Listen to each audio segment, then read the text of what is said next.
Hilgendorf? Nein, namaks сонсохгүй. Okay, ich höre Sie ganz gut. Ich höre Sie. Mhm. Und sehe ich in die andere. Ja.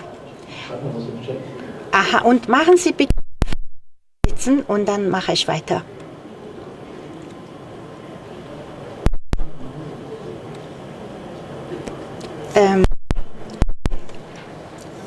Ich kann den Chat nicht sehen.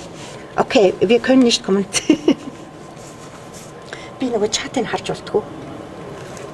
Энэ хүний чатыг. Ja, höre ich. Ist es okay, dass ich Sie nicht hören kann? Ja. Okay.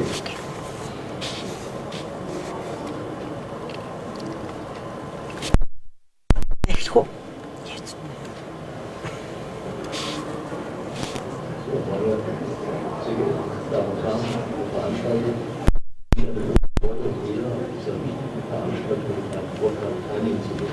За, эрхэм хүндэт ноёд хатагтай нараа энэ хөл арга хэмжээ маш их баяртай байгаа бөгөөд энэ нь бас миний хувьд нэг төрлийн хэрэг байна. Харамсалтай надад бэлтгэж ердөөл 7 хоногоос арай илүү хугацаа бас ердөөл 30 минут л ярих хугацаа байсан тул миний илтгэл бүх асуултанд хариулах боломжгүй болно. Гэсэн хэдий ч би Герман болон Европын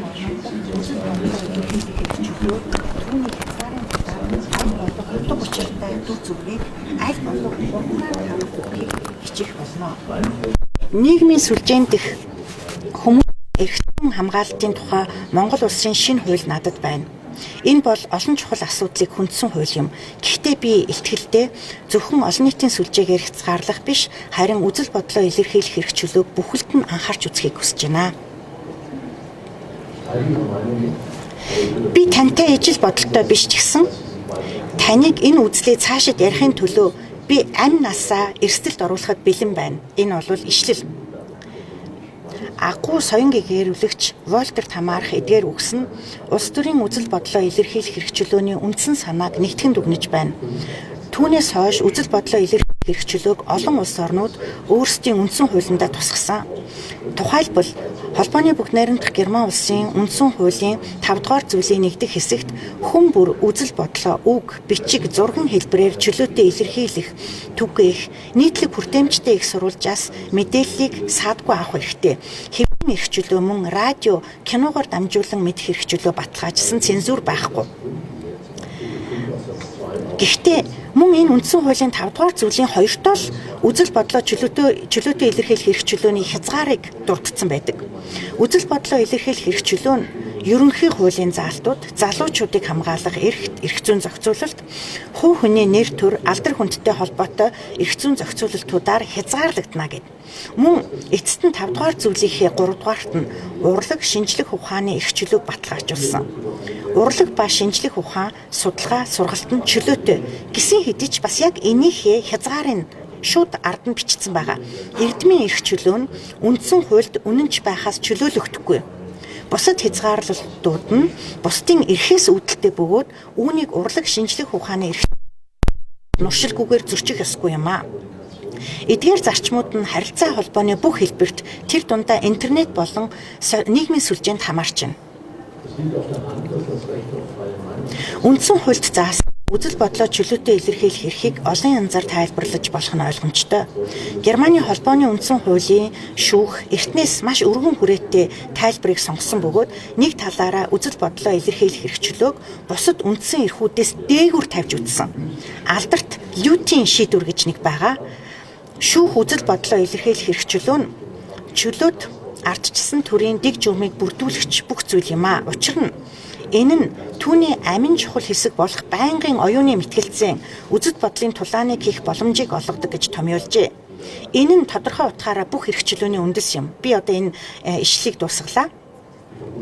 Холбооны үндсэн хуулийн үзэл бодлын тулаан, чөлөөт мэтгэлцэн, маргаанд анхаарлаа хандуулж байгаа нь үзэл бодлоо илэрхийлэх эрх чөлөөг улс төрийн хүчтэй шин чанартай болгодог гэж үздэг. Иймд улс төрийн ямар ч хамааралгүй баримттай мэдээллүүд мөн энэ ангиллал багтах эсхийг асууж болно. Улс төрийн яриа хэлэлцээнд ямар асуудал чухал болох нь урьдчилан таамаг боломжтой байгааг батлана. Арга барилын мэдээлэл бүр улс төрийн ач холбогдол байж болно. Хамааралгүй мэдээллийн хооронд найдвартай зааг хязгаарыг тогтоох боломжгүй юм аа. Санаатаагаар худал баримтыг бий болгох нь тухайн асуудлыг илүү асуудалтай болгоно. Энэ тохиолдолд бид үзэл бодлоо илэрхийлэх хэрэгчлөөг өгч түүнийг хамгаалах ёстой юу? Бидний баримт нотолгоо үнэн эсвэл худал эсхийг бид хизээж хэлж чадахгүй тул зориудаар худал мэдүүлэг өөрөөр хэлэхээр санаатай хуурамч мэдээний тухайд харин биднэрт гарч ирж байна. Онцгой тохиолдолд санаатаагаар худал мэдээ тараасан тохиолдолд өнөөдөр аль хэдийн гэмт хэрэг гэж бид нар үздэг болсон. Тухайлбал гүтгэлэг, залингийн гэмт хэрэг бас байж болно. Германы эрүүгийн хуулийн 186, 187, 263 гэдгээрийг зааж байна л та. Гэсэн хэдий ч одоогоор улс төрийн нөлөө бүхий байж магадгүй хуурамч мэдээг бүртгэх ерөнхий бодит үндслэл байхгүй байна.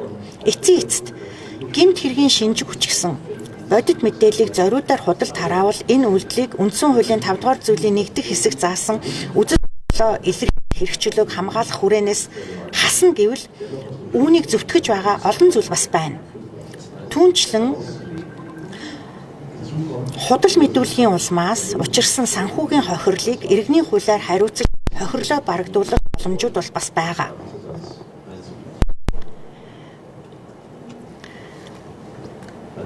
Асуудлын өөр нэг бүлэг нь бусад хүмүүсийн нэрийг бүлгээр нь группээр нь доромжилсон хэллэгээр хэлдэг явдал юм. Жишээлх юм бол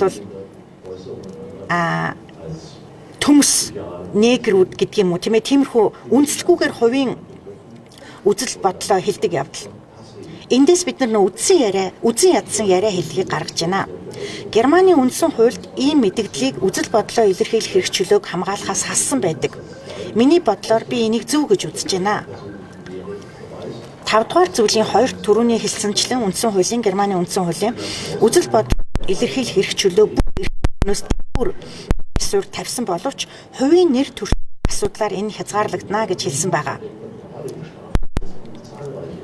Хэрвээ та анхааралтай ажиглах юм бол эрүүгийн хуульд маш олон янзын үзэн ядсан үг хэллэг, тэдгээрийг шийтгэх, доромжлыг шийтгэх зэрэг заалтууд бол байгаа.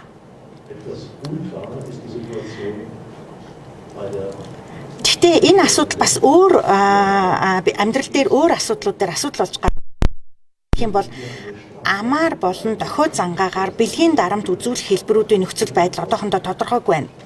Ихэнх нь үүнийг бид нар энийг шийдэх ёстой. Энэ бол доромжлол гэж үздэг боловч энэ нь эрүүгийн хариуцлагын цоорхоо гэж бид нар харж байгаа. Үндсэн хууль нь мөрдөгдөж буй эрүүгийн хуультай уялдуулан нэг талаасаа чөлөөт ардчлалын үндсэн эрх болох үзэл бодлоо чөлөөтэй илэрхийлэх хэрэгчлөөг баталгаажуулах бодит тогтолцоог бүрдүүлж өгсөн гэж хэлж болно. Гэхдээ нөгөө талаар нь хувь хүний нэр төр, хувийн эрхэнд халдсан тохиолдолд хувь хүн эсвэл хэсэг бүлэгт шийтгэл оногдуулдаг.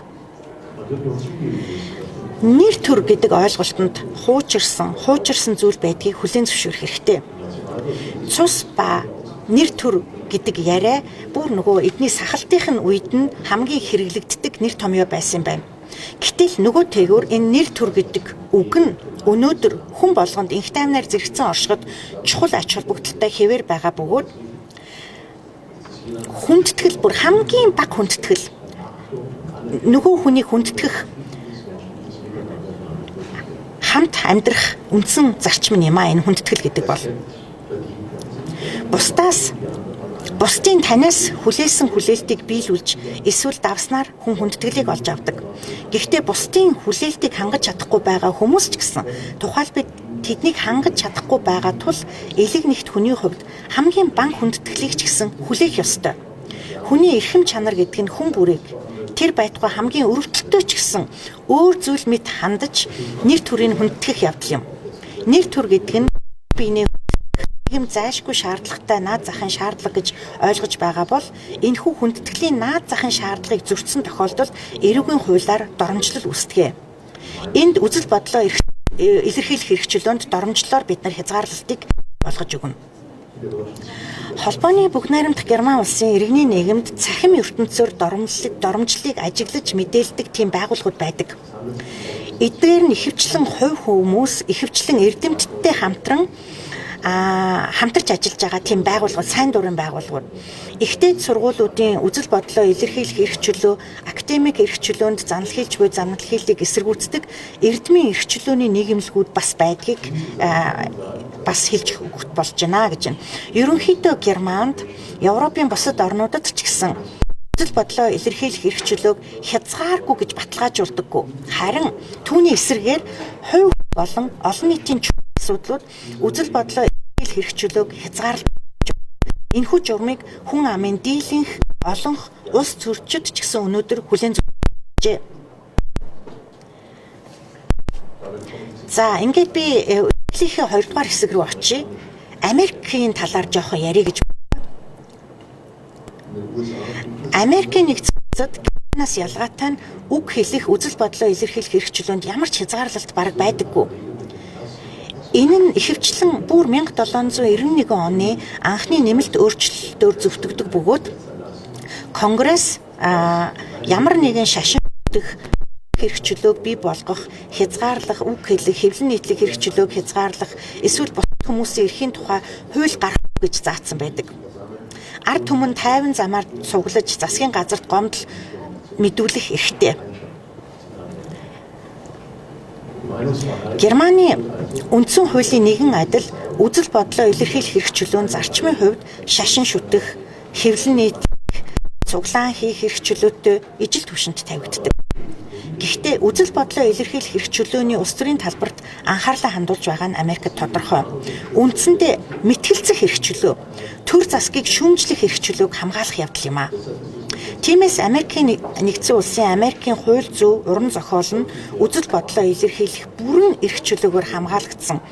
Хадгалагдах ёстой, хадгалж хамгаалах ёстой санаа бодлын зах зээлийг байнга ярьдаг нь энэ тэдний логик юм а.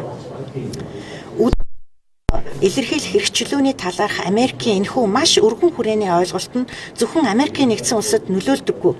Америк өдгөө дэлхийн тэргүүлэгч сүүх гүрэн бөгөөд мөн өөрийн гэсэн мөрийг Америкчууд тавьсан байна.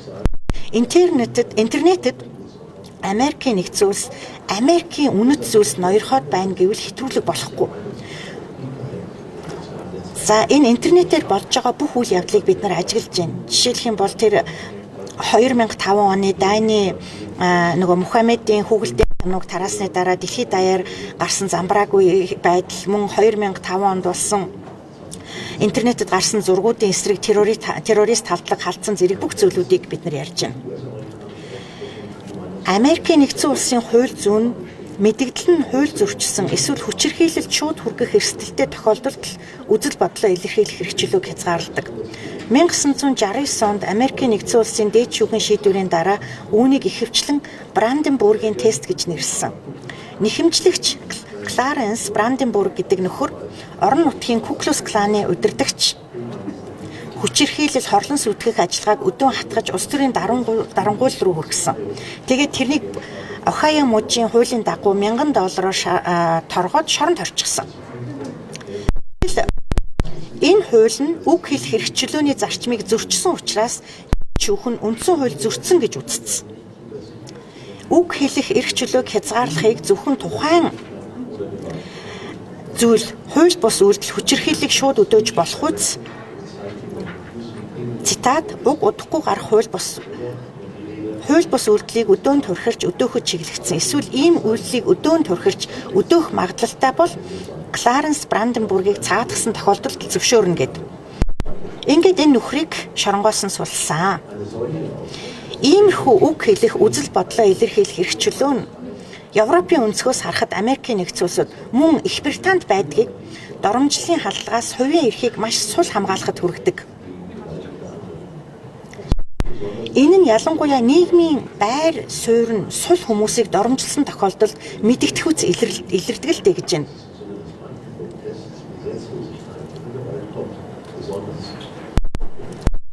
Дүрмээр бол хүний нийгмийн шатлалын хамгийн доод түвшинд байгаа хүн доромжлыг даван туулж сурсан байна гэсэн ийм дүрм үйлчилдэг гэж байна л да.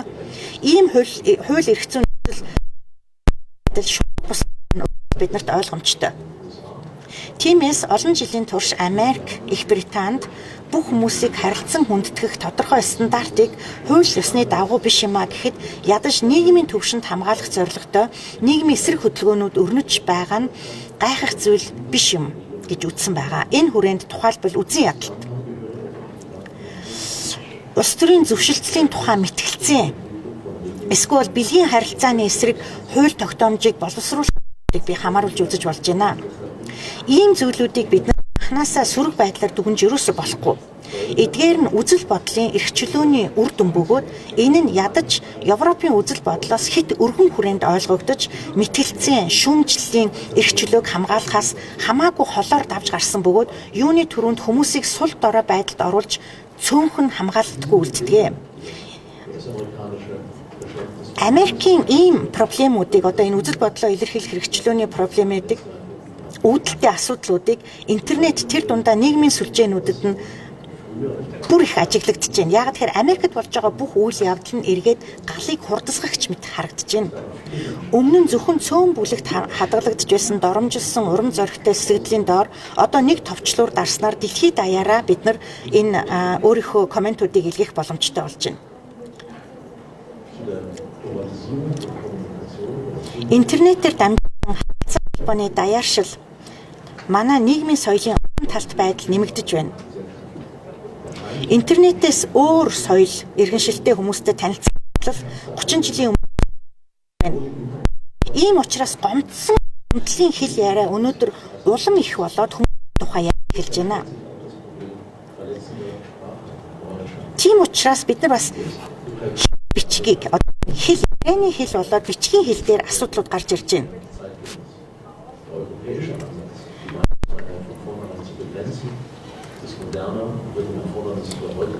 Европод болохоор энэ үзэл бодлоо илэрхийлэх энэ хувь хүнийг хамгаалах эрх чөлөөгөөр бас хязгаарлаж болох юм гэдэг одоо чиглэл явагдаж байна. Тэгэд би илтгэлийнхээ төгсгөлд ирлээ. Та бүхнийг анхаарал тавьсанд баярлалаа.